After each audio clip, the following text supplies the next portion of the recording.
est, on arrive, voilà, j'ai effacé le déblayage, tout va bien, salut les amis, comment ça va? J'espère que vous vivez un mois d'octobre très sympathique, je suis très heureux d'être avec vous pour cette 5e occurrence du déblayage, saison 4 déjà, bientôt le 100e épisode, on le prépare activement, c'est pour dans quelques semaines, un déblayage, comme d'habitude, où on va parler du rugby de la Régionale 3 jusqu'à la Pro D2, on a des tonnes d'images à vous faire découvrir, presque une quinzaine de matchs en vidéo pour voir tout ce qui s'est passé dans le coin.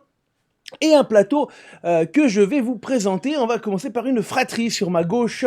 Ils sont là, les frères Pandolfo. Comment ça va les gars? Ça va et toi? Ça va.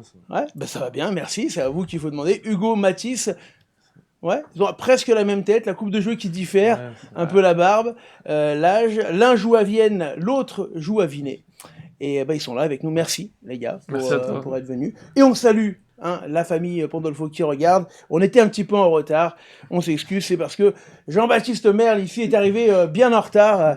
JB, comment ça va? Ça va, merci. Et toi, Hugo? Ça fait plaisir de t'avoir avec nous, JB. Oui, tout à fait. Voilà, ouvreur blessé de mes yeux. Et pour l'instant, du coup, tu t'es reconfiguré en coach de la baie. Coach de la baie, ouais. Ouais, c'est pas mal ça, coach de la baie. C'est pas mal, mais c'est long. C'est vrai? Vivement que ça rattaque. Ouais. C'est dur de pas pouvoir... C'est plus que dur. C'est très très dur. Alors, tu nous as amené un petit jeune de la maison, présente-le-nous là. C'est le poulain, c'est la pépite à mes yeux, c'est Kylian Litim.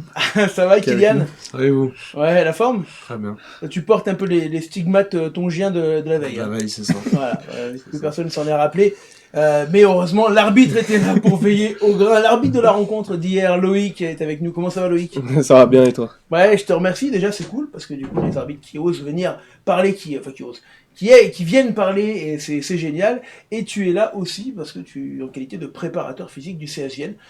Donc ça se recoupe avec Hugo. C'est ça. On va pouvoir parler de tout cela, les amis. Et comme vous en avez l'habitude, on commence par la régionale 3 poules 6. Tiens, allez, pour entamer les résultats avec les Côtes d'Arrée qui se sont imposés à la maison. Villeneuve-de-Marcq également, victoire à la maison. Et le 15-sur-Année à la maison, le triplé à domicile dans cette poule où les Côtes d'Arrée sont premières. Vous le voyez avec Villeneuve-de-Marcq pour l'instant en queue de classement. La poule 7 pour passer à la suite avec Silan qui gagne par forfait 25-0. 25-0 c'est le tarif des forfaits. 21-11 pour Saint-Vallier et Royan-Sport qui fait la bonne perf du côté de Saint-Paul-les-Romans. 26-13 avec Royan-Sport qui est donc leader du classement devant Saint-Paul-les-Romans. C'était le match premier contre deuxième. On était en Régional 3, poule 7. On grimpe d'un petit niveau, Régional 3, poule 9, s'il vous plaît, avec la victoire imposante du CAM, le CA Mauriennais, 66-26 face au RC Brézin. Fontaine qui gagne du côté de Briançon, long déplacement et belle victoire pour les joueurs de Fontaine. Et dans le derby local, c'est pas bien loin de la famille, ça, les frangins. L'Albinque qui s'est retrouvé avec une équipe senior cette année, qui a reconstitué une équipe senior, s'incline à la maison de 2 petits points seulement contre la Fraternelle de Moiran.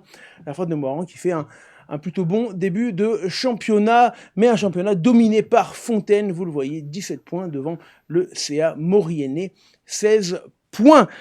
Voilà pour la Régionale 3, poule 9, dernière poule de cette R3. Alors pour les anciens comme JB qui n'ont pas suivi la réforme, la R3 c'est l'équivalent de la 3e, 4e série. Voilà, JB. Hugo, c'est un jeune, il n'a pas suivi non plus. Il y a eu une réforme il y a quelques années. Voilà, la R3. La R3, poule 10, avec le BOC qui s'impose à la maison. Hop, là, on est revenu sur les résultats. Le RC Haute-Tarentaise à la maison contre Corbelin. Et Faverges qui s'impose à Courtenay, 21-0. Belay est premier de cette Régionale 3. Poule 10, voilà pour la R3. La R2, on grimpe d'un niveau avec des poules très denses également en R2. Et là, le carton des hommes de Steph Kerr, Chartreux, Saint-Laurent-du-Pont, au Touvet-Pontcharrat, 74-8 à l'extérieur. Très très grosse victoire. Jarichamps confirme à la maison contre le rassemblement Ugine-Albertville, 33-26. Et Chirol s'impose contre Annemasse et on a les images des Échirolois qu'on remercie, qui nous ont envoyé leurs images. Échirol qui s'impose contre Annemasse à la maison. Club d'Échirol qui repart avec de vraie qualité. Ils ont perdu quelques joueurs à l'intersaison, mais c'est un club très formateur, Échirol, et qui aime bien revenir, pourquoi pas un jour en fédéral. Avec cet essai magnifique pour les Échirolois. Quasiment 200 mètres. C'est le droit du public. Échirol qui s'impose contre Annemasse, on l'a dit. On va revenir au résultat puisque Thônes s'impose également contre l'Aravoire 29-21. Et je salue le papa Nicolas Merle qui est avec nous également sur toutes les familles qui sont là sur le Facebook, sur le live. N'hésitez pas d'ailleurs, si vous aimez Déblayage, à partager pour soutenir ce genre d'émission sur le rugby amateur. On a besoin, les amis, de vos partages. Annemasse est premier, Jarry deuxième, l'Aravoire troisième de ce classement. Le Touvet-Pontcharra et le CS Grésivaudan ferment la marche. On grimpe d'un petit niveau, c'est ça, avec le RC Varassieux. Là aussi, on n'est pas loin de deviner. Varassieux, on a la photo de la victoire contre Sucieux, le Sucieux de Christophe Grange, qui nous disait dans le Morning Ruck samedi matin, attention qu'on prenne pas 30 points. Eh ben, ils ont pris 30 points, malheureusement, les hommes de Christophe Grange, qui s'inclinent 32-7. Belle victoire à la maison pour Varassieux. T'as des copains à Varassieux, Mathis, un peu? Moi, j'en connais 2-3. Ouais, ça a fêté un peu la victoire. Le petit Kylian Pical. Ouais. Il a commencé avec moi en jeune. Et après, parti. C'est des petits clubs un petit peu qui sont satellisés autour de Vignay, entre Vignay et Saint-Mars, Varassieux. C'est les copains qui viennent en... Ça, c'est pour JB, parce que c'est géographie, j'ai vu tout à l'heure. Pièce en plus. Voilà, la victoire de Chartreuse-Néron s'intègre à la maison contre la Côte Saint-André, 27-23. Le RC Grésivaudan qui s'impose 17-14 avec, je crois, une dizaine de points perdus au pied pour la Verpillière de Christophe Venditti, qui avait un petit peu les boules ce matin quand je l'ai eu. On le salue, Christophe Venditti. Belle victoire en tout cas du RC Grésivaudan. À l'extérieur, la Cévennes s'impose contre Saint-Donat et on a les essais de la Cévennes qui s'imposent 45-6. Alors là, on n'est pas loin, Loïc, de Vienne, la Cévennes. Ah, c'est à côté. Voilà, avec partenaire en plus, donc quelques joueurs qu'on connaît bien, quelques joueurs passés par Vienne, Hugo, je crois aussi. Hein. Pierre Mollard qui est formé là-bas. Ouais. Là-bas, et là, il y a Yann Arnaud aussi. Et il y a Yann Arnaud, le président. Alors vous le voyez, si vous cherchez un petit rouquin avec un casque qui portait le numéro 10 dans ce match. En tout cas, la Cévennes qui s'impose à la maison avec la manière contre Saint-Donat. Et on va revenir au résultat après cet essai. Alors, l'heure est grave, vous le savez, Yann Arnaud, on en parle souvent, c'est un peu notre fil rouge. L'an dernier, on avait Antonin Rosan, c'était le fil rouge de LSD, dès qu'il avait joué le maintien, alors qu'il était deuxième du championnat à trois journées de la fin. Cette année, on a changé, notre fil rouge, c'est Yann Arnaud, président donc de Vienne, qui monte en national, et joueur de la Cévennes. Et là, on a beaucoup de malheur, parce que Yann Arnaud, il s'est blessé gravement, et on a la vidéo de cet acte. On va la vivre en musique, parce que c'est un moment grave. Yann, on t'embrasse.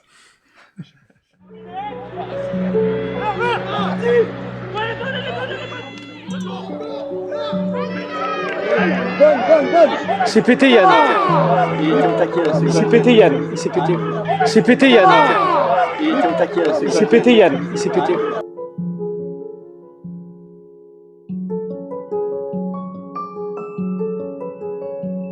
C'est pété Yann. C'est pété Yann. Il s'est pété. C'est claqué.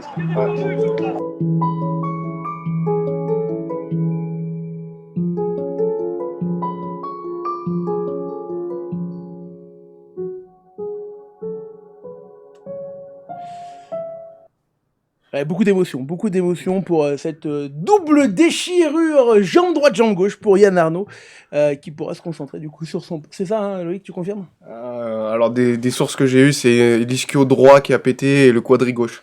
Voilà, mais c'est ça. Donc compliqué de faire des choses aujourd'hui. Ça doit être la charge d'entraînement. Hein. C'est la charge. La charge d'entraînement, la charge également ventrale, enfin c'est pas mal de choses. Yann, on te voit sur les commentaires, on te salue, évidemment, et on a hâte de te retrouver sur les terrains. Mais tu pourras descendre encore d'un niveau, t'étais allé en R2, peut-être qu'il faut aller un peu plus bas, il faut accepter de suivre son corps. Yann Arnaud, c'était la Cévennes contre Saint-Donat. Le classement, non, quand même la victoire de Cullin à l'extérieur, à Pont-de-Charruy, importante à noter, 35 à 29. Et on salue, tiens, Loïc Bertrand sur les commentaires. Allez, le classement de cette R2, poule 4, il va me tuer. Culin, premier devant le RC Grésivaudan, Saint-Égrève et la Côte Saint-André sont juste derrière. Saint-Donat ferme la marche. Varassieux, a bien fait de gagner parce que ça leur permet de pouvoir regarder vers le haut. Et le haut, c'est la Verpillière, juste devant. Benjamin qui nous dit c'est dangereux les accélérations. C'est vrai, c'est dangereux, surtout sans préparation.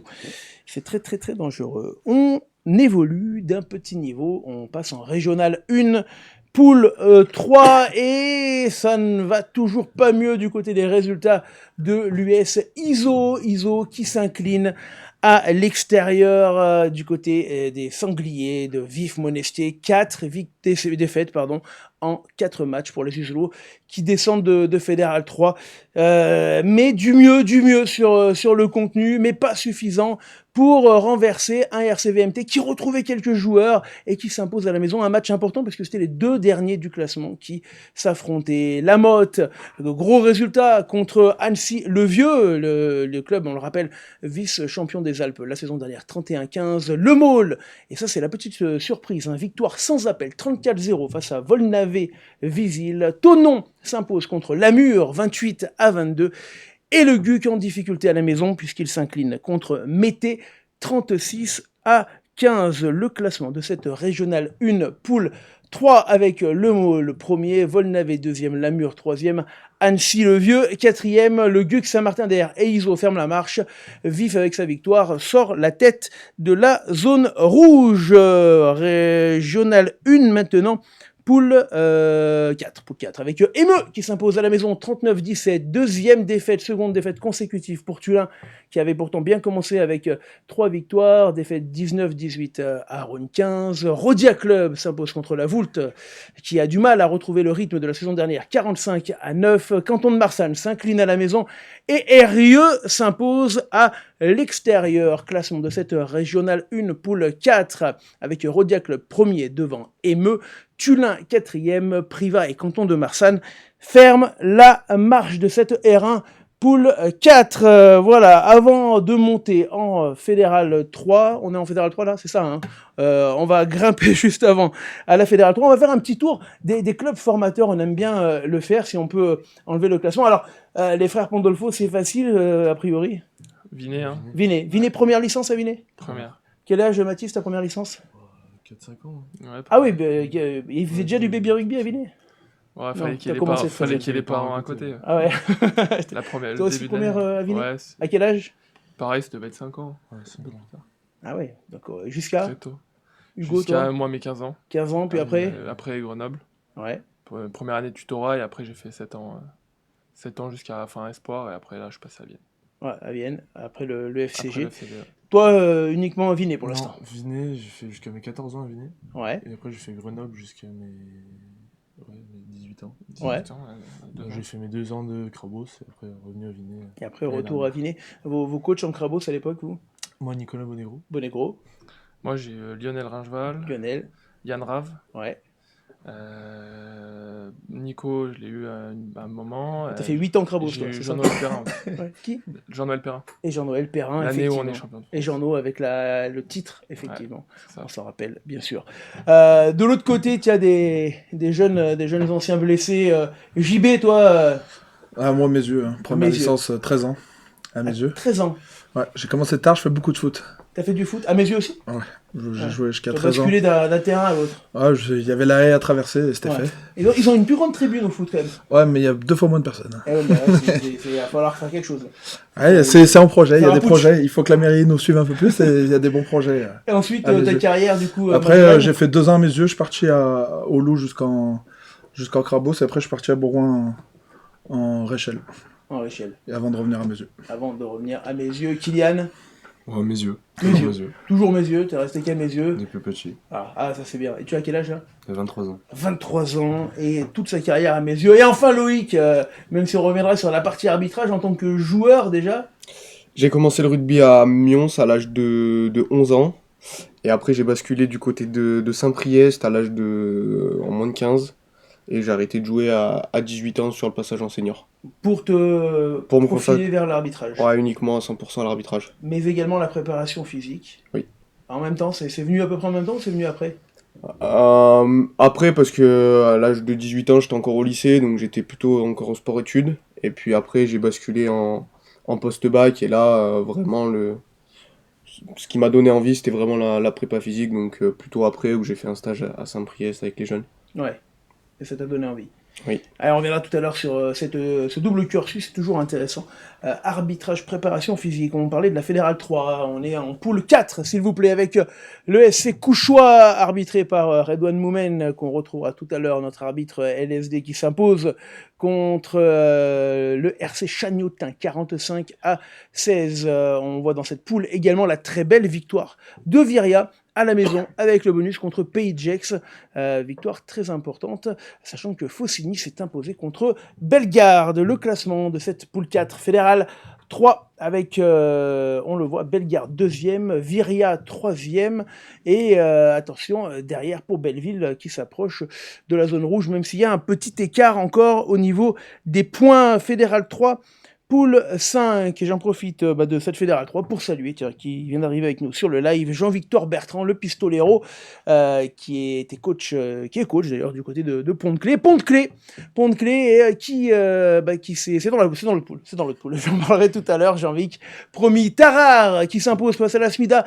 Victoire un petit peu surprise de Tarare à la maison contre l'Asmida. Aix-les-Bains qui s'impose largement contre Ampuis, 42-22. Le Clermont Université Club, le CUC, à l'extérieur contre Rhône Sportive, 15-6. Saint-Savin, on doit avoir... non, on n'a peut-être pas les images qui sont pas arrivées, qui s'impose contre Givors, 26-15. Elles sont arrivées trop tard. Et Saint-Jean-de-Bournay, là on a les images. C'était le choc de cette Fédérale 3. Poule 5, Beaurepaire, qui était premier avant la journée, s'incline, vous le voyez, avec un Olida des grands jours du côté de Saint-Jean-de-Bournay. Les Saint-Jeanais qui attendaient ce derby avec impatience contre des Beaureparois qui sont venus sans aucune crainte. Ils n'avaient pas grand-chose à perdre dans ce derby. Il y avait beaucoup de monde, comme à l'habitude, du côté de Saint-Jean-de-Bournay. Et on va le voir, c'était un match très animé, Saint-Jean-de-Bournay qui s'impose à la maison, et qui, grâce à cette victoire, revient sur les talons de Aix-les-Bains. Saint-Jean-de-Bournay, second, Beaurepaire, troisième, Saint-Savin, cinquième, Givors et le Rhône Sportif ferment la marche de cette Fédérale 3. Poule 5, on évolue en poule 6 maintenant, et c'est là où je peux embrasser mon ami Jean-Victor Bertrand, qui se sont bien battus contre Bassin-Crussol, la très jeune équipe de Pont-de-Clé, qui s'incline malgré tout à la maison 13-36, mais voilà, il y a du mieux. On rappelle forfait général pour la baie de Pont-de-Clé, qui a perdu beaucoup de monde à l'intersaison.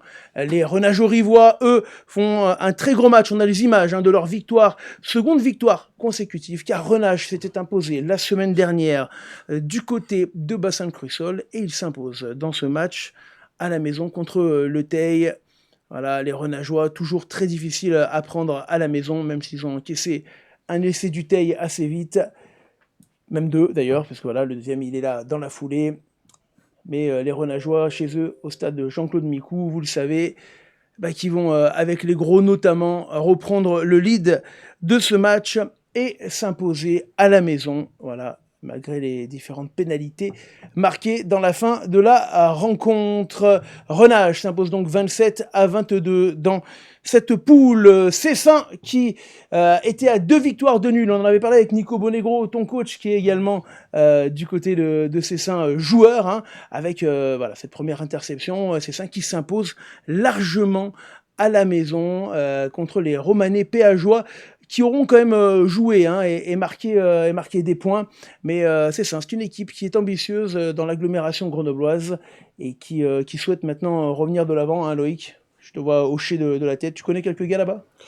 Je connais pas personnellement, j'ai déjà fait un petit derby, si je m'abuse, Cessin, Renage-Rive.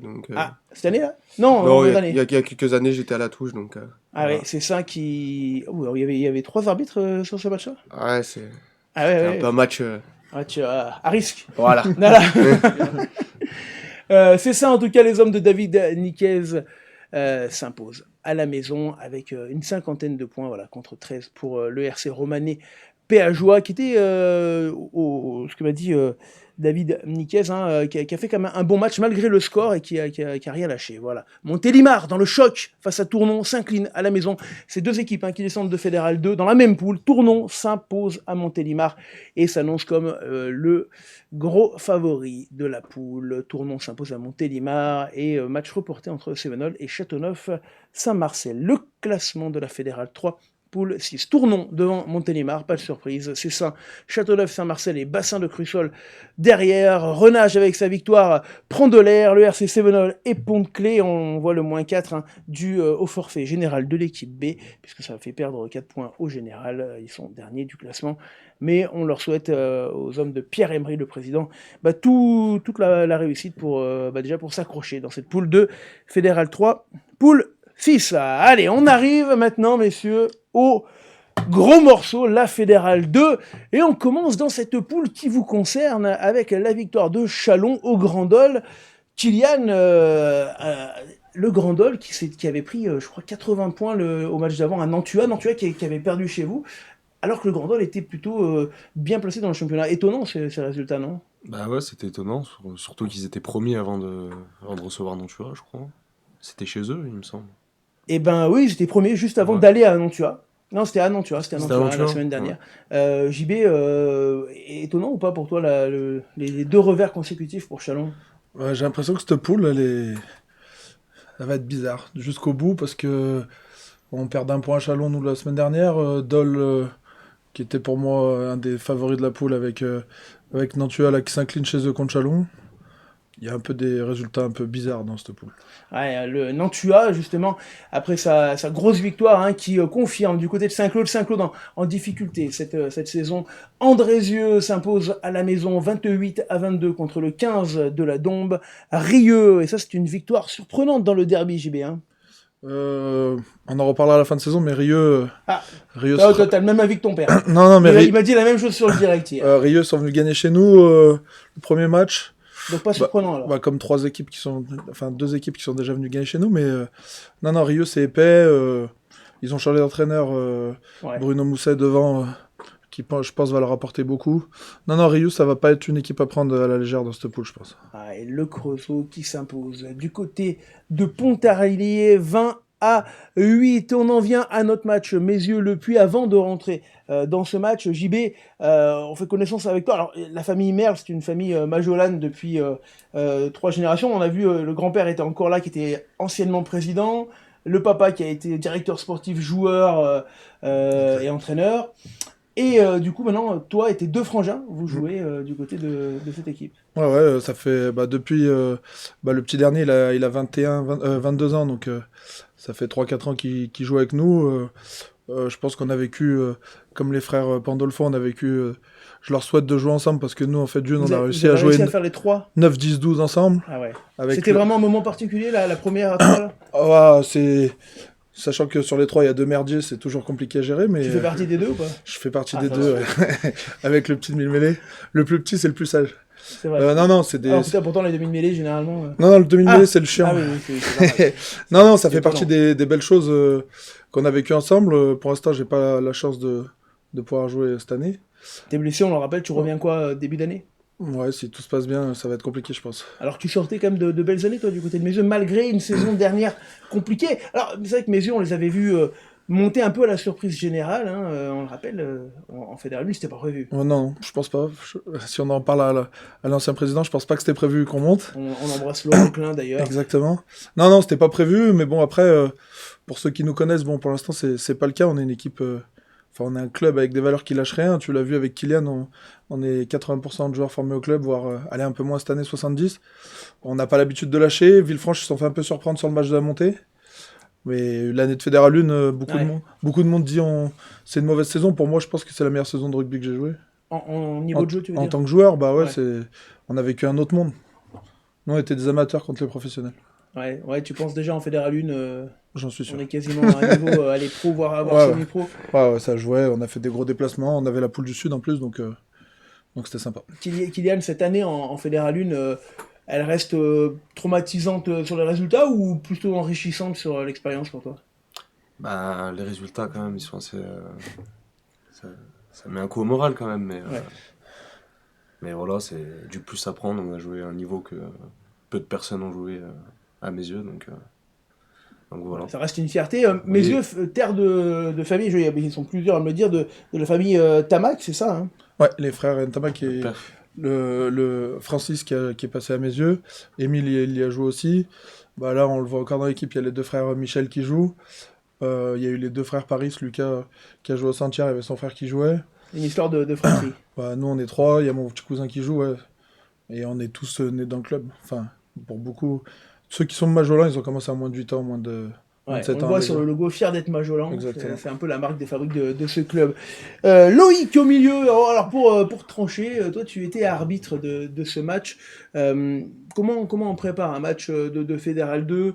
Messieurs-Le Puy. Alors je vais pas dire que c'est un derby, ça l'est pas, mais pour Le Puy, tous les matchs sont un petit peu des derbys. Ils sont un peu loin de tout le monde.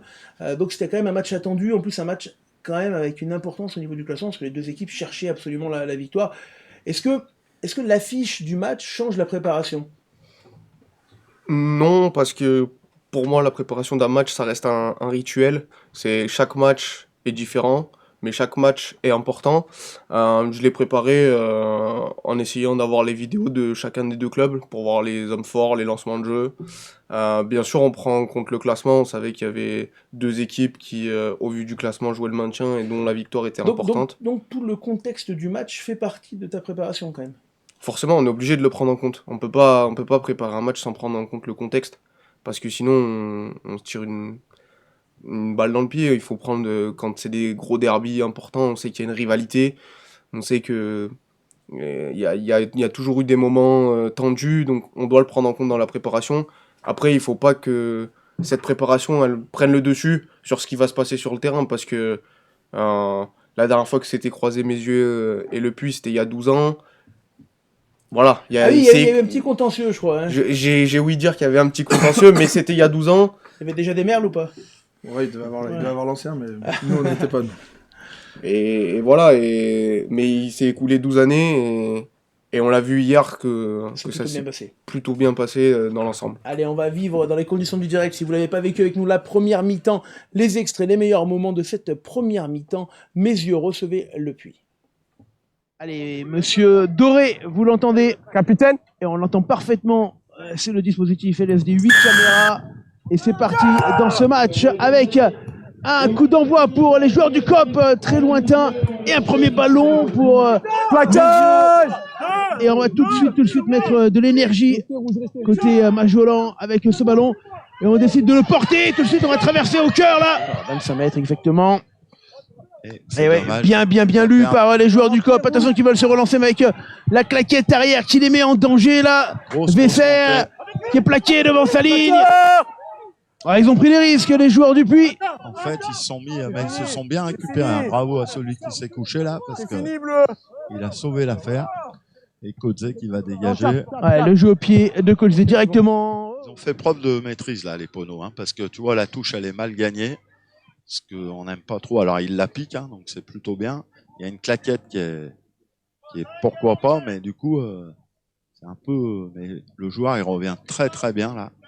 Il est fauché. Il va arriver. Ah, Kodze, qui est le métronome de cette équipe, ça part bien quand même. Ça part bien et ça là, ne passe pas. Incroyable Erreur pour moi d'avoir voulu la transformer. Non, mais à la fois de l'équipe, c'est-à-dire là le capitaine il doit dire bon tu viens de faire 30 mètres avec le ballon, on en met un autre. C'est vrai. Voilà. Bon, et 10-3. Et tiens, on va revoir. Ça, c'est l'essai qui n'a pas été marqué, je crois, tout à l'heure. C'est un point qui aurait pu faire. Alors là, tu vois, il y a plaquage à 2 simultanés. Hein. Mais c'est pour ça que je te dis, c'est intéressant près des lignes. Et après, je pense que c'est bien avancé. Ah, et en avant, regarde. Il le lâche. Ouais. Allez, c'est parti. Oula, part très haut ce ballon. Elle passe. Et bah, Kodze, voilà, qui vient juste avant la mi-temps remettre 3 points. 10-6 pour mes yeux. 10-6 pour mes yeux. Kylian, cette première mi-temps qui partait plutôt bien, je veux dire globalement maîtrisée par mes yeux, mais vous vous retrouvez à 15 contre 13 les 5-6 dernières minutes. Et là, ça marche pas. On n'arrive pas, vous tenez plus le ballon. Comment on l'explique ça? Non, on n'a pas su concrétiser alors qu'on était 15 et eux 13. on fait des fautes bêtes dans notre camp et ça leur permet de revenir dans le match juste avant la mi-temps, donc c'est dommage. Ouais, je t'ai vu rigoler quand l'essai a été refusé. Il y avait bien un avant, Loïc. Ah oui, moi je suis sûr et certain qu'en avant il perd Ouais, complètement la possession du ballon. Donc, échappé, mais c'est pour la forme, JB. Oui. Oui, t'as raison. À t'as raison. domicile, il y a SN. Jamais manqué l'occasion, il faut quand même être sûr. À la mi-temps, Loïc, on voit une équipe qui rentre au vestiaire, une équipe qui reste sur la pelouse. Toi, tu prends un petit peu comme ça des informations de ce qui se passe à la mi-temps ou tu coupes toi aussi avec tout? Alors, pour le coup, je savais que Le Puy allait pas rentrer au vestiaire, il me l'avait annoncé avant le coup d'envoi. Moi, j'essaye de me mettre dans une bulle pendant 3 minutes au début de la mi-temps pour faire le vide de ce qui vient de se passer.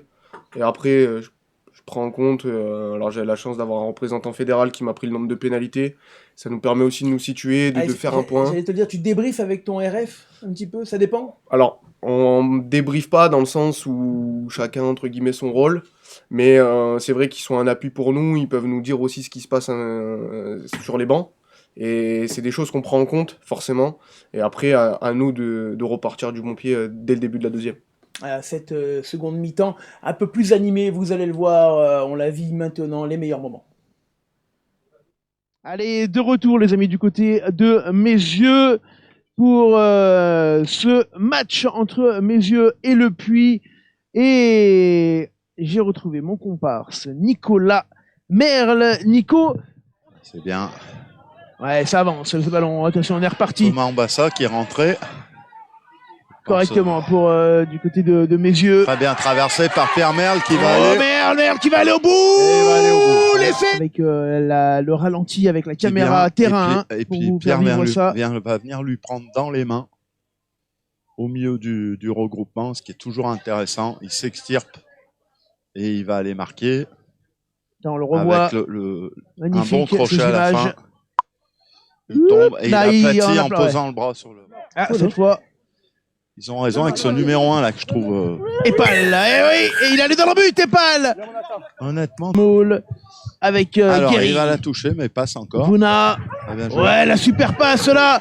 Attention, on va aller au bout peut-être. La Chistera, magnifique. Pour Bien en avant. les. Oh, L'arbitre est sur la ben, ligne. on va la revoir. Assez choqué. Du coup il fixe des joueurs. Alors, Ça, on c'est va plutôt revoir. bien Ouais, joué, c'est très bien joué par La passe Codé. est superbe Super passe Ouais. pour le 15. pour Auclair. Qui est bien défendu là par, Et là, il va par faire les deux. petite Chistera d'Auclair. Très bien revenu par Alex, mais effectivement il y a en avant. Peut-être légèrement en avant, on va voir tout à l'heure avec ce Dégagement. ballon qui est sorti, qui va revenir directement sur Vernet qui peut relancer avec Auclair qui va y aller, attention parce que là Très bien joué. on n'est pas bon en défense, on s'est un petit peu dispersé du côté des Meyzieux. Auclair qui avance, et une nouvelle Chistera, la deuxième de Auclair en 2 minutes avec Aubrier qui avance, on n'est plus qu'à 5 mètres, l'essai marqué. Il revient intérieur et comme on dit, un rapide sur un lent, donc il vient au milieu des avants et surtout il est gêné là, plaqué là, très belle passe à une main sur ce numéro 4 que je trouve intéressant aussi. Aubrier. Et puis après, bien sûr, Fono, c'est sur solide, à quelques mètres de la ligne, c'est difficile à arrêter. Voilà.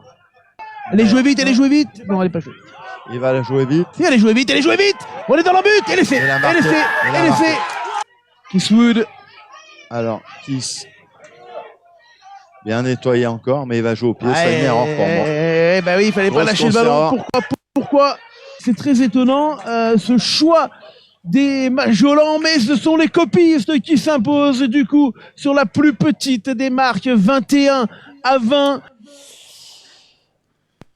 Kylian, pourquoi avoir redonné ce ballon à la 82e minute? C'est pas toi, hein, c'est un de tes coéquipiers.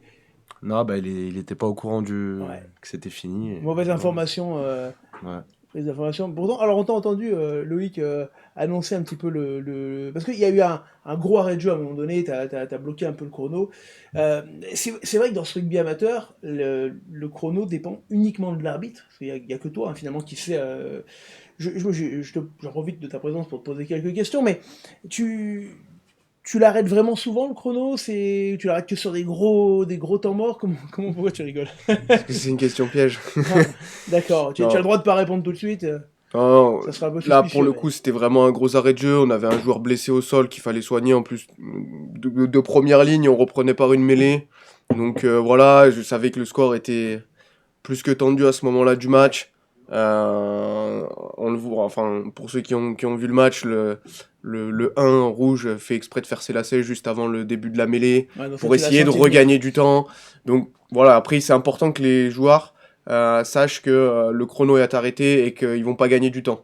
Parce Mhm. que l'équité doit être respectée. Après, sur des changements, quand c'est plutôt fluide, on n'arrête pas le temps. Ou quand c'est de la petite bobologie où ça repart de suite. Ouais, tu t'arrêtes pas non plus tout le temps. Non. Bah, sinon, ça fait des matchs à rallonge Ouais. et on a beaucoup de temps additionnel, quoi. Alors JB, est-ce qu'on, toi, du bord de terrain, est-ce qu'on peut estimer que mes yeux perd ce match par manque de maîtrise finalement? Par manque de maîtrise, oui, et par manque de beaucoup de choses qui s'accumulent. On l'a vu hier, je vais pas l'accabler, mais le petit Franjo, il rate 10 points au pied, je crois, avec l'ailier. On rate 5 ou 6 touches en zone de marque. On se fait pénaliser 4 fois en mêlée. Aujourd'hui, tu perds que d'un point chez toi alors que tu as tout ça. C'est que tu es dans le vrai, je pense, quand même, tu vois, si ça va se régler. Après, hier, faut pas oublier, il nous manque. Alors, on va pas chercher d'excuses de manque de joueurs, mais hier, il te manque 2 premières lignes, dont un qui peut lancer en touche sur la fin de match. Il te manque un demi mêlée. Mhm. Le petit jeune à la mêlée était très très bon hier, mais tu vois bien quand il faut gérer après sur une fin de match, c'est pas la même chose. Après, ils ont voulu animer toute l'après-midi avec le gun en 10, donc à la fin, ils sont cuits, je pense. Kylian, frustré toi à la fin du match? Bah oui, quand même, sachant qu'on pouvait gagner ce match, assez frustré. Loïc, finalement, ça s'est plutôt bien passé dans l'ensemble, toi, une rencontre assez tranquille, il y a eu peu de cartons, à part les deux de la fin de la première mi-temps, là. Ouais, une partie qui s'est jouée dans un très bon état d'esprit des deux côtés, avec deux équipes plutôt joueuses. Donc quand ça se passe comme ça, c'est toujours bien. Nous, on est là pour accompagner le jeu. Après, si les joueurs n'ont pas envie de jouer, c'est un petit peu plus difficile. Mais là, hier, on avait deux équipes qui avaient vraiment envie de jouer au ballon, quoi. Alors, on en profite de ta présence, on va parler d'arbitrage, j'ai promis, et on s'était engagé, on parlera pas d'arbitrage international, je pense que tout a été déjà dit sur le sujet, on va parler d'arbitrage et de règles d'arbitrage. Les amis, c'est le moment de la palette pour comprendre vraiment l'arbitrage, vous allez voir, on a bien travaillé, et on avait les hommes qu'il fallait pour. Jingle.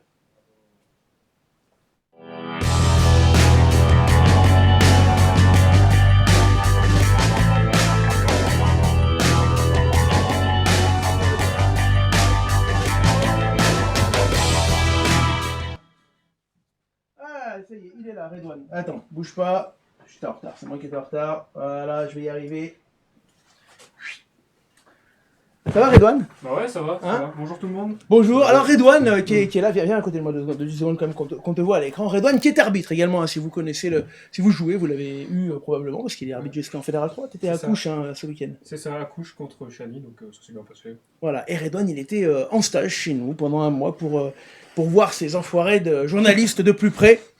On a eu des grands débats toute la semaine, le pauvre, hein, ça a été compliqué pour lui, vous imaginez.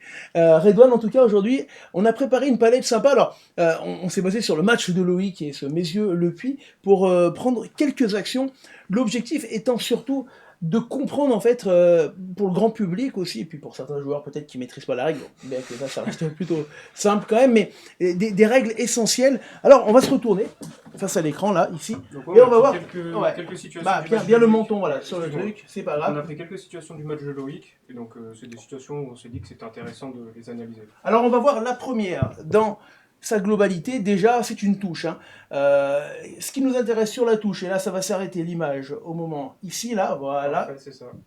Alors attends, bouge pas, je te mets le stylet en route. Bon, je l'ai enlevé parce que du coup j'ai des gros doigts. Attends, excuse-moi. Hop, Vas-y. c'est la reprise. Donc là, ce qui va nous intéresser, ça va être ce joueur, et ce joueur aussi d'ailleurs. Ouais. En fait, qui sont tous les deux devant le porteur de balle.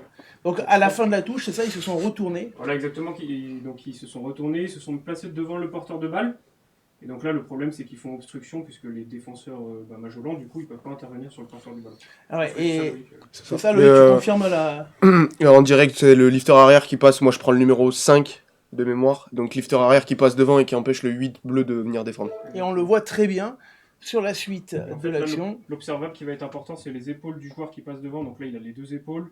Alors attends, Il est je t'ai clairement- coupé le... Tu voulais... Non, mais non, c'est bon comme ça. Ah bah, tant pis, tu Il peux y est aller. clairement devant lui, le défenseur peut jamais intervenir sur le porteur de balle.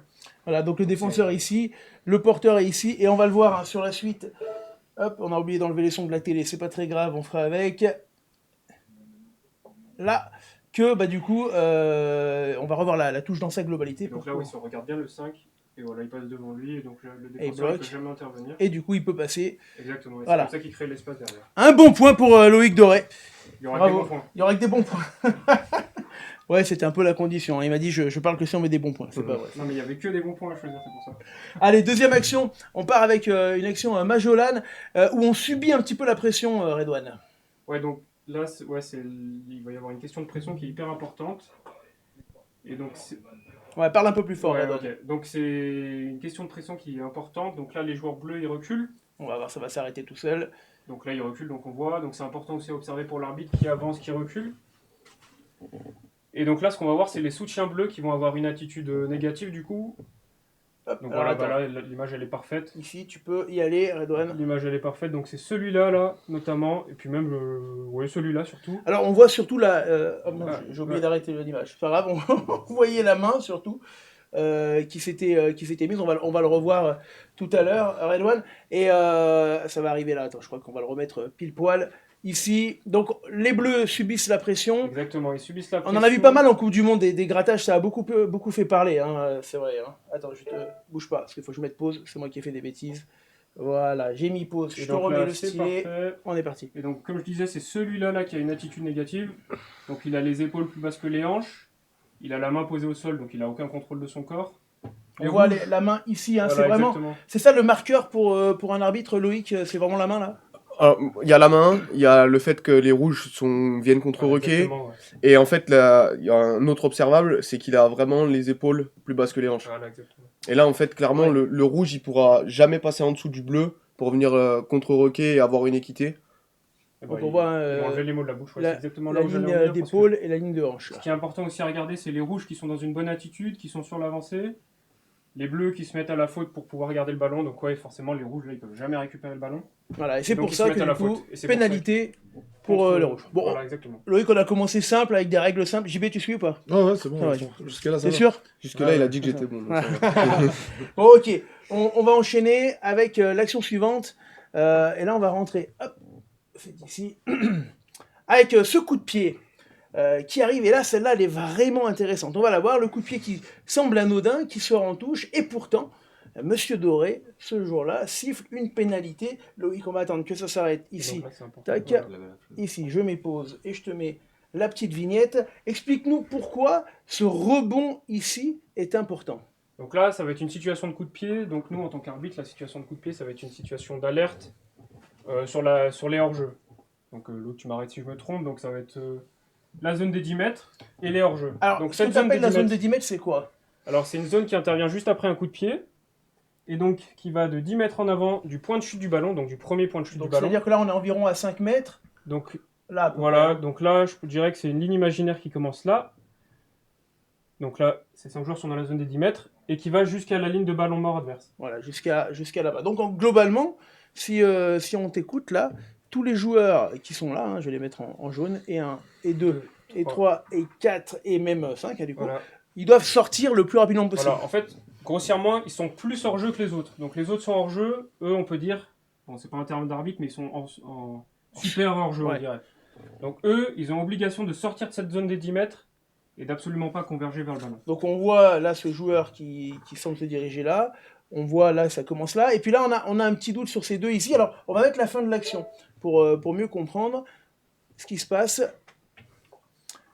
Et on le voit, donc on remet le coup de pied, le ballon qui arrive au Et sol. donc là, ce qui est intéressant, c'est qu'on voit que les 4 sortent, sauf lui qui fait une action de... Alors, c'est attends, très bouge subtil, pas. très rapide. Je vais te le mettre ici, pareil. Donc là, le ballon arrive ici hein, en touche, et on voit bien que lui, il va par là-bas tranquillement, Lui mais aussi. doute ici et ici. Lui hein. aussi, et en fait, c'est vraiment lui... Je sais pas si Loïc, c'est celui que tu prends, mais il Le me semble 2 que bleu. c'est le 2, ouais, c'est le 2 bleu. Deux bleus.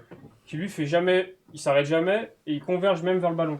Donc il a une action directe vers le ballon. Ouais. Et derrière le rouge, forcément, ça va l'empêcher de jouer parce qu'il voit un défenseur arriver. Donc il a une influence directe sur la suite de l'action. Alors Donc, ça, c'est une règle intéressante. Loïc, les gens autour du stade la comprennent pas forcément, parce que déjà ils la voient pas, mais simplement le fait qu'il fasse marche arrière et qu'il aille du côté du joueur, du coup il se met en faute, parce que, entre guillemets, il va gêner une potentielle relance rapide, c'est ça Loïc? Ouais, il va générer une relance rapide et c'est pas parce que le ballon sort en touche qu'il n'y a plus de hors-jeu. Donc ce joueur-là, alors c'est vrai qu'elle peut paraître dure contre les Bleus, mais ce joueur-là, potentiellement, il peut empêcher une remise en jeu rapide et avoir un impact. Donc pour moi, il est nécessaire de le prendre et au moins ça clarifie pour le reste du match ce qui peut se passer sur cette zone des 10 mètres. Tu acceptes, JB? Elle est dure, elle est dure. Elle est dure, mais est-ce que là, Elle est dure. force est de constater que... Elle est dure parce que pour moi, il peut pas la jouer vite. Parce qu'elle touche la barrière. Ah, mais il peut. La barrière, même si ça touche la barrière, le jeu rapide, il est possible. Alors c'est quoi la règle De toute façon, on va y venir sur le cas. Ah, on va y venir, oui, parce qu'on a un autre cas après, c'est parfait. C'est un beau teasing. Merci JB. Merluche qui nous a mis le petit teasing. On passe à l'avant-dernière situation. Là, on est sur une situation toujours Majolan. Ah oui, et là, on a un contact. Un contact qui est sifflé. Et ce qui est intéressant, Redouane, c'est qu'on va pas siffler pénalité sur ce contact. Donc là, c'est ce qu'on peut appeler un hors-jeu accidentel. En fait, c'est pour faire le lien avec la première obstruction. Donc là, on peut voir que la position du bleu. Ah non, j'ai pas mis pause, pardon. Excuse-moi, je te la remets, c'est pas grave. La position du bleu, elle est accidentelle. Il se fait surprendre par la passe intérieure de son coéquipier. Il se retrouve devant le porteur du ballon. Le porteur du ballon lui rentre dedans. Voilà, ça empêche le défenseur de défendre. Et donc c'est pour ça qu'on repart sur une simple mêlée et pas une pénalité. C'est ce joueur ici, en fait, qui est en train de se replacer, mais qui fait pas une faute volontaire, c'est juste qu'il est mal placé. Et puis on voit qu'il essaye de pas bouger, de s'effacer pour pas gêner la défense. Et le joueur qui a le ballon, il va arriver dessus. Il va faire une passe intérieure qui va le surprendre lui. Et donc c'est comme ça qu'il va gêner le défenseur. Et donc c'est pour ça qu'on repart sur simple mêlée et pas une pénalité. Loïc, tu confirmes l'analyse de Redouane? Ouais, je pense que après les deux se défendent, hein. On peut mettre pénalité pour obstruction, mais là clairement ce joueur-là déjà il est dos au jeu, donc il voit pas ce qui va se passer dans son dos. Il est pas en leurre parce qu'en fait il est déjà présent au moment où la passe intérieure est faite, donc il vient. Pour moi il est vraiment accidentel. Je pense que même le 15 bleu il est surpris de le voir au milieu. Donc on redonnera la possession. C'est ça. Puis je pense qu'il s'attendait à ce qu'ils ouvrent le jeu, puis la passe intérieure à la dernière minute. Et du coup ça donne mêlée et non pénalité Redouane. C'est ça exactement, hors-jeu accidentel. Hors-jeu accidentel. Et dernière situation, alors celle-là, elle a fait débat sur la troisième mi-temps, c'est cette fameuse touche jouée rapidement alors que Mézieux est derrière. Loïc, je te vois sourire. On voit l'action dans sa globalité, et puis on l'analyse après. Redouane, ça part, si j'y arrive, hop, là, d'une situation pour les copistes qui vont jouer au pied par l'international namibien Kodze. Ce ballon qui sort directement en touche, on le voit là, qui est joué vite. Ça part, hop, coup de sifflet de l'arbitre, personne ne comprend. Et on va maintenant remettre le ralenti. On va faire 2 arrêts, Redouane. Le premier, il va se faire là, vous allez le voir, au moment où, de toute façon, ça va s'arrêter tout seul, de toute façon, dès qu'il va toucher le ballon ici. Parfait. Voilà. Alors, explique-nous ici. Qu'est-ce qui se passe à ce moment-là? Donc là, le ballon sort en touche. Donc là, le bleu, il a la possibilité de jouer rapidement la touche.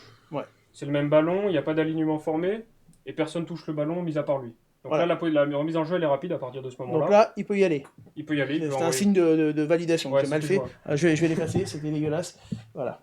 Voilà, c'était dégueulasse. Et donc, ouais, là, la remise en jeu, pour l'instant, elle est possible. Ok, on enchaîne.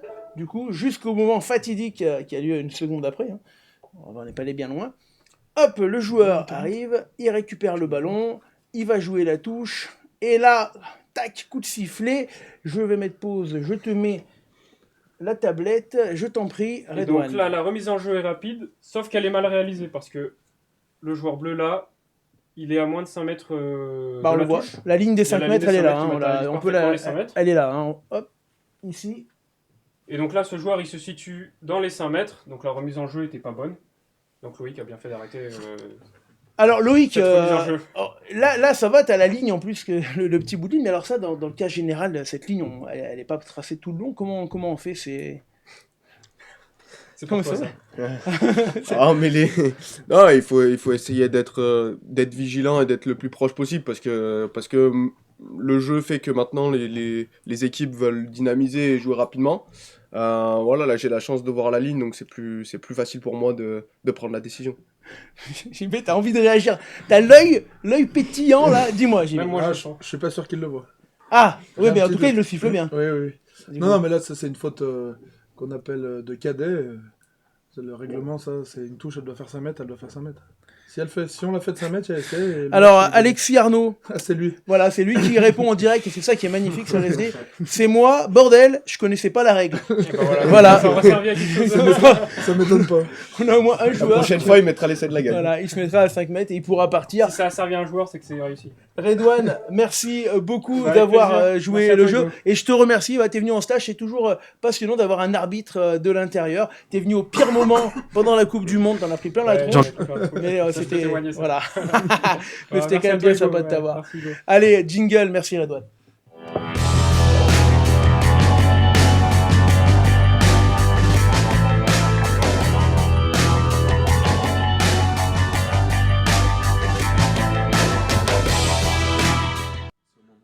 Voilà. Est-ce que vous avez appris des choses, Mathis et Hugo, ou tout était déjà très clair pour vous? C'était clair. C'était clair. Mathis aussi? Ouais, très clair. Kylian? Ouais, c'est clair. Ouais. JB aussi, Ouais, oui. visiblement. Bon, bah finalement, tout le monde connaît très bien les règles, Loïc. Il faut demander à Hugo. Hein? Ah, si ça balance un petit peu. Pourquoi? T'as déjà fait cette petite faute? Non, mais bon, on échange parfois sur les remises en jeu. La dernière fois, c'était sur la touche, quand on peut sauver une touche. Et il avait un petit test à faire. Et je me suis trompé plusieurs fois, mais c'est toujours c'est spécial. C'est entre les deux. Il faudrait faire des rectifications plus régulières, je pense. Ah. Parce qu'il y a des anciens qui doivent être un peu largués, je sais pas si... Alors, on rappelle en plus que toutes les règles sont pas forcément les mêmes, hein, notamment Ouais. à partir de la fédérale 1, En plus, ça change complètement. Les 3 règles majeures, c'est déjà qu'on ne peut plus... Enfin, il n'y a plus la règle du plaquage haut, je vais y venir juste après, il n'y a plus la règle du plaquage simultané, et il y a la poussée en mêlée. Ces 2 règles, très rapidement, parce qu'on y revient souvent, mais quand même, on en entend parler tout le temps. Ce plaquage haut et ce plaquage simultané, depuis ce changement de règle, c'est quand même toujours un petit peu compliqué, parce qu'on voit que, j'aimerais ton ressenti, c'est pas une question piège, c'est que finalement, si vous sifflez, vous les arbitres, tous les contacts hauts, il y a plus de match, donc à un moment donné, il y a forcément une adaptation, mais d'un côté, qui dit adaptation, dit que vous devez juger selon votre propre chef de si ça peut jouer ou pas, et ça crée parfois des frustrations. C'est pas une règle qui vous aide, hein, ça. Elle nous aide et elle nous aide pas. Je pense que les instances, en tout cas des officiels, ils nous ont aidés en donnant des explications et un petit peu des tolérances. Moi, je pense qu'il est important, il faut comprendre le sens de cette règle qui est là pour favoriser le jeu.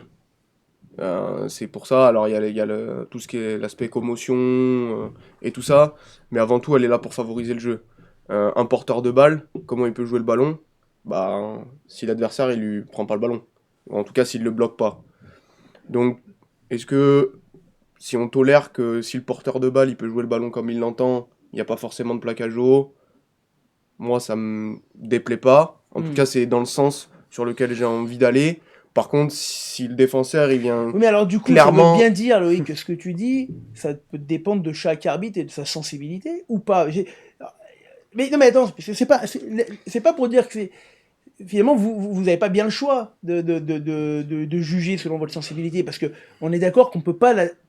Je veux pas te mettre en difficulté, mais alors je vais le dire moi, c'est une règle qui est difficile à appliquer à 100%. On a vu dans tous les matchs, à un moment donné, le mec il arrive, il touche un peu le gars en haut, si vraiment tu es au pied de la lettre, il l'a un peu stoppé.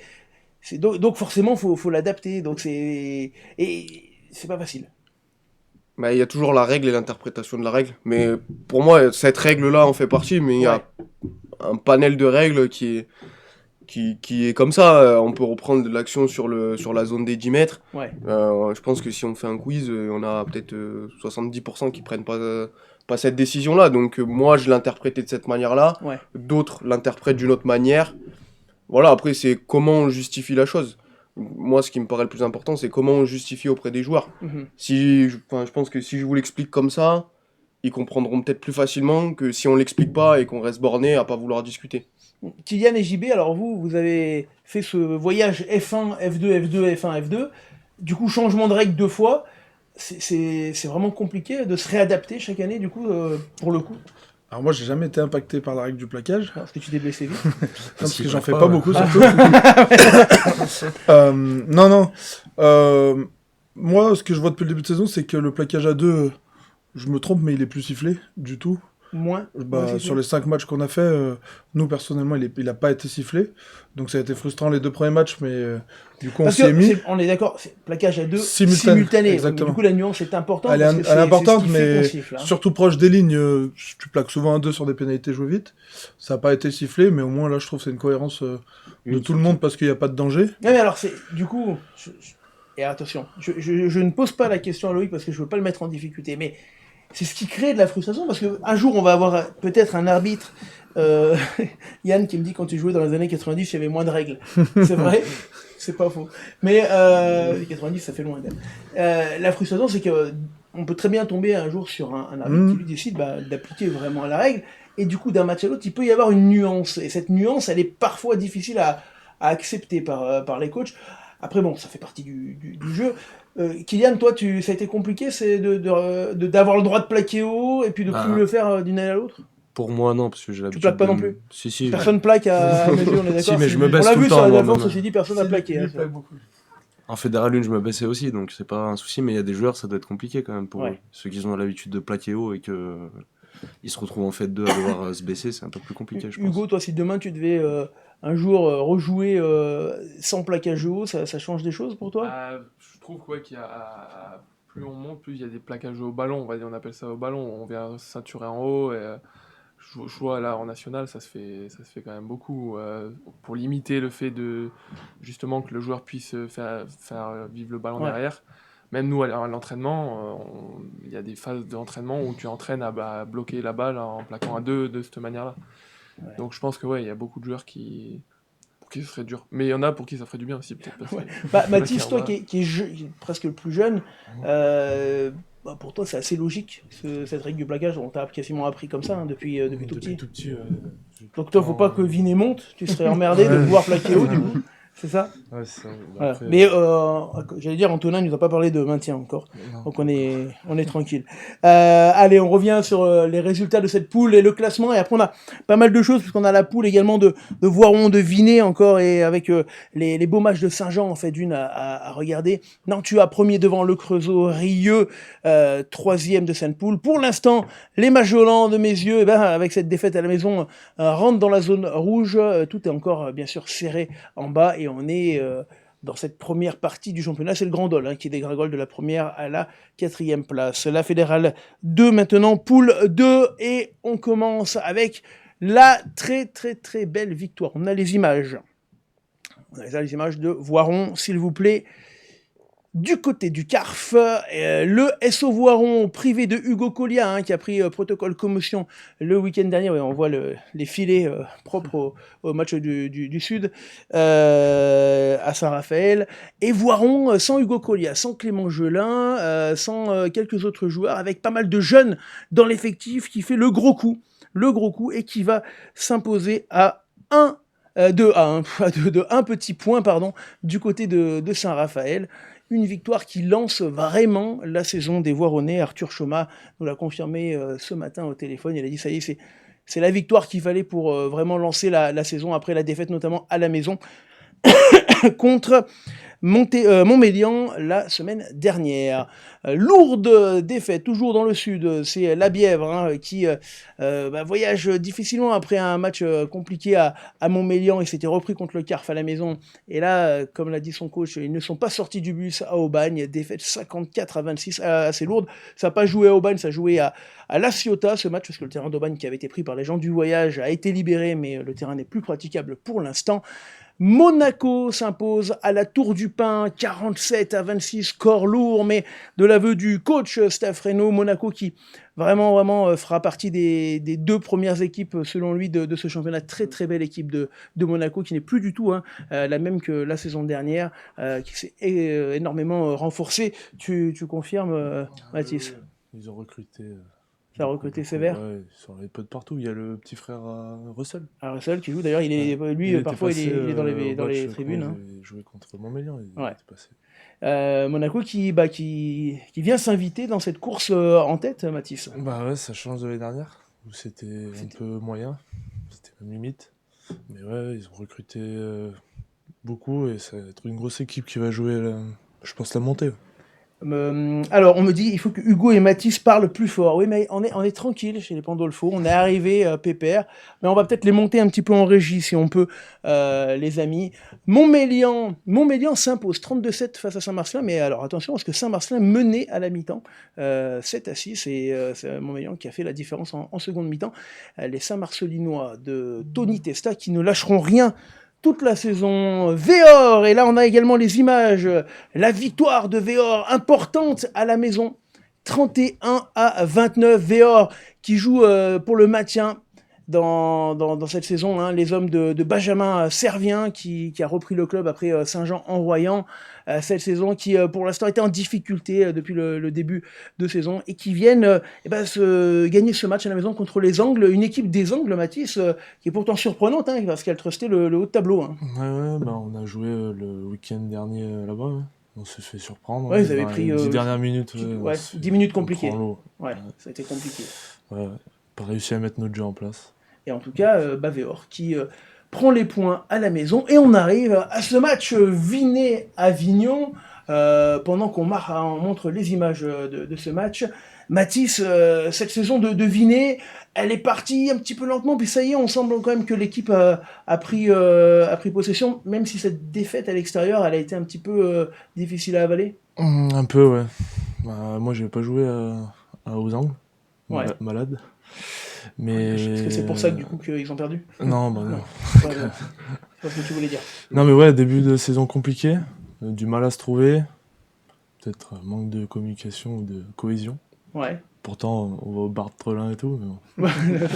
Il n'y a pas de histoire. En tout cas, là, à la maison, vous êtes bien repris contre Ouais, ça, c'était un match, qui fait du bien. Vous vous êtes mis dans les conditions de bien réussir ? Ouais, c'était l'objectif, c'était pas de gagner juste pour gagner, c'était vraiment de montrer qu'on était toujours là.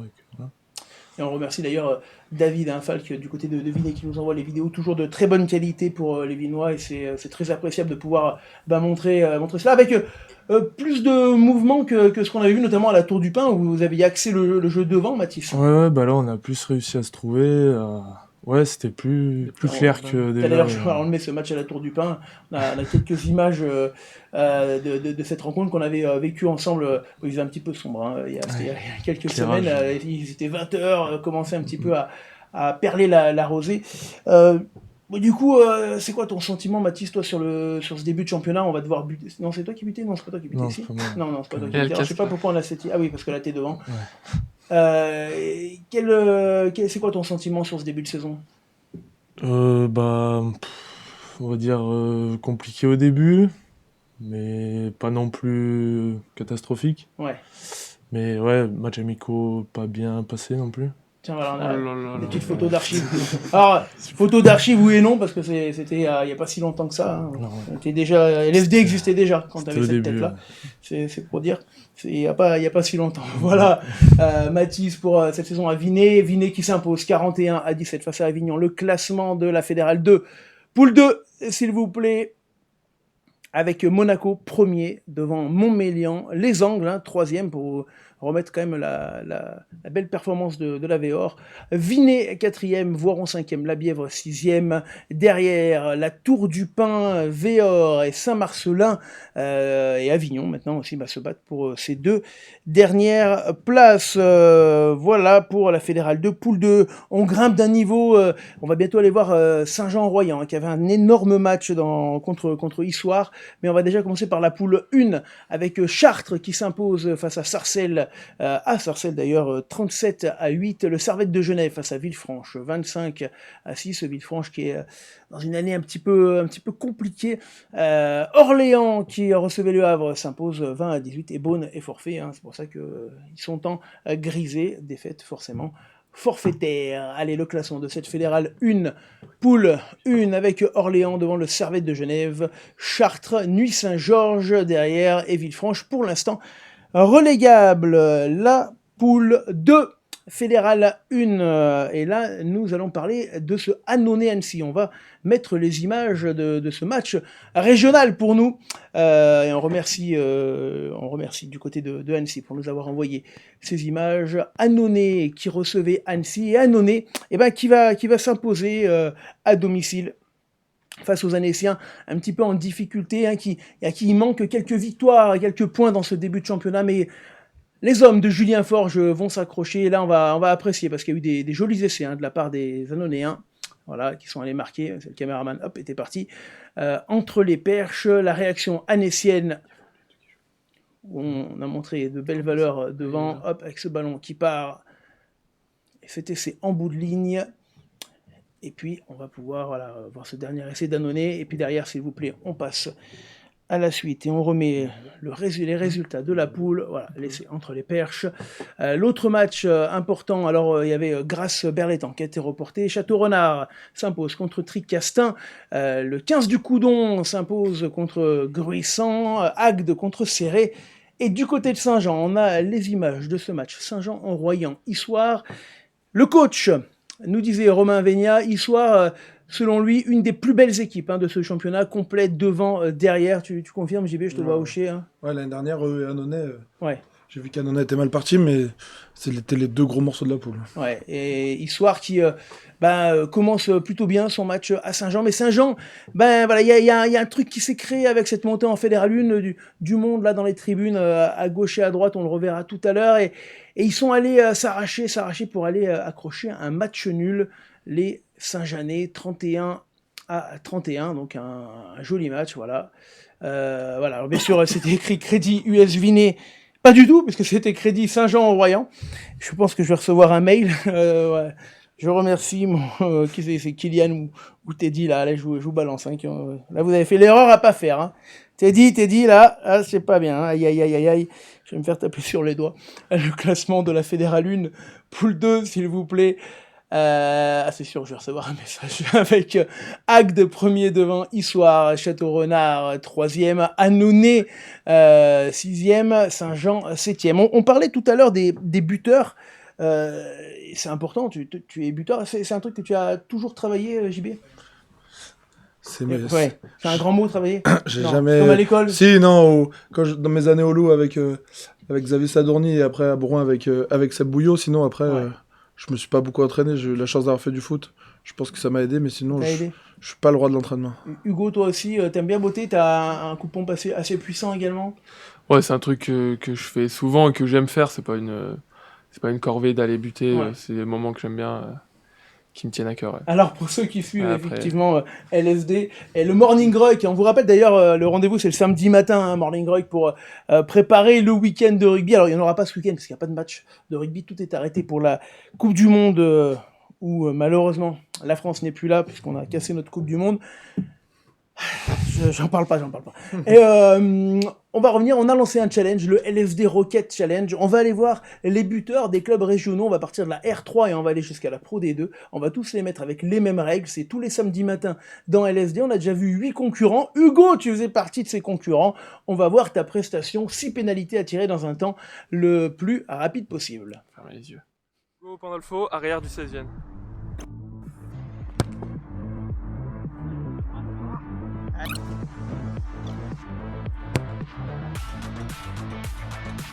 Oh là là,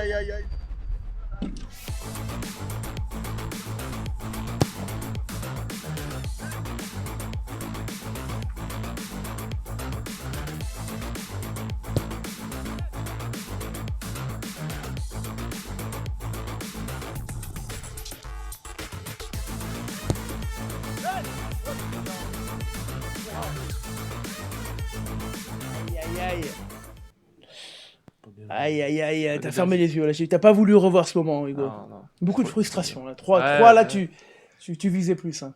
Ah oui, je visais plus. Ouais, mauvais choix stratégique. Alors on peut le dire, tu me disais, non mais moi je prends pas le chrono, le but c'est de les mettre, et en fait la première que tu mets pas te met dedans, la deuxième sur le poteau, et après c'est la pression. Ouais. C'est ça. Merci en tout cas Hugo qui a joué le jeu. Tous les samedis matins, vous pouvez retrouver les buteurs, sauf JB qui du coup n'avait jamais regardé l'émission. On le remercie JB Merle. Voilà. Ah, je l'avais Tu vu. regarderas maintenant. J'avais vu ça. Ouais, tu regardes. Le classement du LSD Rocket Challenge de nos 8 premiers concurrents, il est là et il arrive avec un joueur d'Ampuis qui est devant, Morgan, suivi de Alexis de Mathéis, 3e, et Philippe Buffevent, le coach de Vienne, qui est 3e parce qu'il a voulu taper également. Il l'a plutôt bien fait. On rappelle, c'est le nombre de points qui compte et après on sépare au chrono, le classement maintenant par équipe, puisqu'on cumule les 2 buteurs, et c'est quand même le CSVN qui est premier, voilà, c'est important de le signaler avec 6 unités, et au chrono, vous êtes premier devant Ampuis, Brézin et Saint-Marcelin. Voilà, on reviendra sur ce challenge, il n'y aura pas d'émission le week-end prochain, mais on va quand même faire un challenge, on va essayer d'aller trouver quelques buteurs cette semaine pour vous faire vivre la suite de ce championnat. La Nationale 2 n'a pas joué, qu'est-ce qu'ils m'ont mis ? La Nationale 2 n'a pas joué ce week-end, bien sûr, mais la Nationale, oui. Début de saison compliqué, on le savait pour Vienne, que ça allait être compliqué. Cette victoire contre Tarbes la semaine dernière, elle a quand même fait un bien fou à tout le monde. Ouais, carrément. C'était un match qu'on avait ciblé, surtout à domicile, donc ça faisait un moment qu'on en parlait et sur lequel il fallait pas qu'on passe à travers. La victoire fait beaucoup de bien. Même au-delà de la victoire, on a une première mi-temps qui est vraiment constante et où on voit des choses qui commencent à arriver qui sont très très intéressantes. Alors, on va voir les images parce que là vous vous déplaciez par contre un déplacement compliqué du côté de Narbonne. Hugo, tu y étais. Narbonne, tu me le disais tout à l'heure, c'est presque un autre championnat. Ouais, c'est ça. Ça sera pas on jouera pas dans la même cour sur ce championnat et on sent que c'est une équipe qui va jouer la qualif. Alors c'est quoi c'est en termes de vitesse, de puissance, c'est quoi? Qu'est-ce qui a fait la différence? Ouais, de vitesse de jeu dans les déplacements, dans l'exécution, c'est tout est cadré, c'est au millimètre. Et on puis, voit le bel essai quand même de Charles Wongué, le premier malgré une bonne première ouais. mi-temps, on fait une bonne première mi-temps, on est à 15-7 à la mi-temps, on peut avec une meilleure entame, je pense en deuxième mi-temps, on peut essayer de faire douter ou du moins essayer de les déstabiliser un peu plus. Je disais le premier essai de Charles Nyongue qui a marqué, qu'on avait reçu sur ce plateau puisqu'il était au niveau des trophées de la Fédérale 2 second la saison dernière du côté du CARF. Il est arrivé à Vienne. On voit ces derniers essais de Narbonne. Loïc, un petit mot, t'étais du déplacement aussi samedi? Oui. Ouais, t'as fait samedi déplacement et dimanche arbitrage. Alors c'est compliqué d'appréhender quand même ce national pour ces joueurs qui viennent du N2, qui sont, on le rappelle, tous plus réactifs et qui ont à la fois une activité professionnelle et une activité de rugby. C'est quasiment unique en national. Je crois que vous êtes le seul où tous les joueurs le sont. Ouais. Donc le physique, c'est peut-être la part la plus prépondérante. Comment ça se travaille, cette particularité? Difficile de travailler. On sait que sur les efforts physiques qu'on va faire pendant la semaine, ils vont nous rester dans les jambes parce qu'on n'aura pas la même récupération que dans les clubs professionnels. Donc on essaye de travailler petit à petit, de combler ça. On a un gros état d'esprit aussi qui fait que je pense que la dimension physique, on arrive à la combler aussi par cet état d'esprit de jamais rien lâcher. Après voilà, on joue contre des ex-joueurs de très très haut niveau ou des joueurs qui font ça toute la semaine, qui s'entraînent le matin, qui se reposent l'après-midi, qui font ça tous les jours. Nous, on n'est pas sur ce modèle-là et forcément c'est compliqué, mais on travaille pour essayer de combler ça et on cible nos matchs pour aller chercher ce maintien à la fin de la saison. Et dans les matchs ciblés, il y en a un très important, Hugo, qui arrive dans 2 semaines contre hier. Ça fait partie, par contre, là, très clairement de votre championnat. L'objectif, c'est d'aller chercher cette victoire à la maison. Ouais, complètement. C'est un match qui sera ciblé et sur lequel aussi on va tout miser on misait beaucoup aussi pour ce maintien et aller chercher des points sur ces matchs-là. Ouais. C'est pas trop compliqué, cette frustration de perdre des matchs alors qu'on vient de faire une année où on fait une finale de N2. Donc, on fera le parallèle avec Mézieux, parce que c'est vrai que c'est toujours pareil, ces équipes promues qui sont en pleine bourre et qui d'un coup doivent apprendre avec le niveau supérieur, c'est dur à vivre. Ouais, après je pense que c'est moins dur à vivre pour nous, parce qu'à Vienne c'est vraiment famille, et je pense que c'est ce qui nous aide beaucoup aussi à tenir, et qui va nous aider à tenir, c'est de vraiment rester soudés, une bande de copains, et à continuer à rester là-dedans, surtout pas sortir de ça. C'est aussi famille à mes yeux. Ouais. C'est pas ce qu'il a voulu dire. Je t'ai senti là te crisper, t'as serré les bras. Non, c'est vrai que vous montez, il y a 2 ans, on l'a dit tout à l'heure, et puis là tu perds des matchs. Ça, pour un groupe, c'est compliqué quand même. C'est compliqué. Après, pour Vienne, c'est encore différent parce que tu l'as dit tout à l'heure et on l'a dit avec les arbitres, c'était pas le. Eux, ils ont gardé le même règlement. Ouais. Nous, on n'a pas gardé le même.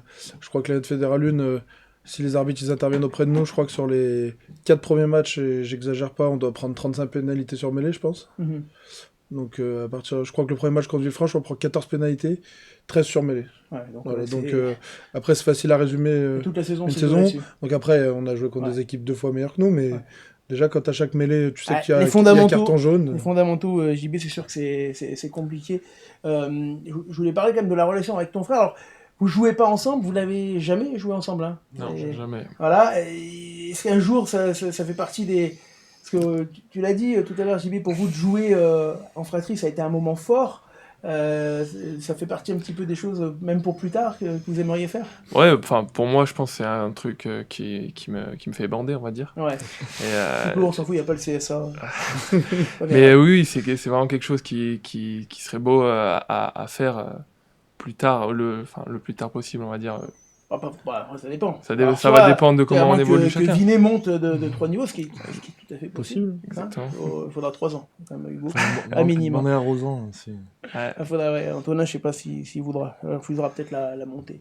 Et merci Hugo pour ce petit discours sur les Viennois qu'on suivra et peut-être même qu'on sera du côté de Vienne pour recevoir hier Kerkeran qui viendra jouer ce match décisif déjà pour le maintien. Les résultats du national, on les revoit et on va voir que nos amis bergaliens également en local, ça va pas très bien du côté de Bourgoin qui enchaîne les défaites. Bon là, elle n'est que de 2 points, mais à Suresnes, c'est pas un très gros du championnat.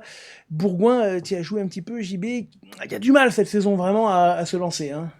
Ouais, je pense que c'était pas du tout dans leur projet d'être là au classement. On voit le classement d'ailleurs, on peut le mettre s'il vous plaît en régie. Petite dédicace à Louis Ponton, notre ancien talonneur de mes yeux l'année de dernière, mes yeux l'an dernier, qui a joué son première, premier match tissu, titularisation. et qui a marqué, à mais ça Suresnes. n'a pas été accordé.